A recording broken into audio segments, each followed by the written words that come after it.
కర్నూలు జిల్లా పత్తికొండ వ్యవసాయ మార్కెట్లో అమాంతంగా పడిపోయిన టమాటో ధర. టమాటాకు గిట్టుబాటు ధర లేదంటూ రోడ్డుపై బైఠాయించిన రైతన్నలు.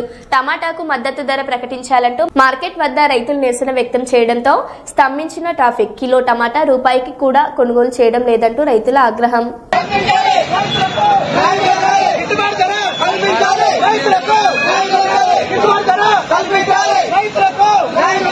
రైతులకు న్యాయం చేయాలి, న్యాయం చేయాలి. రైతులకు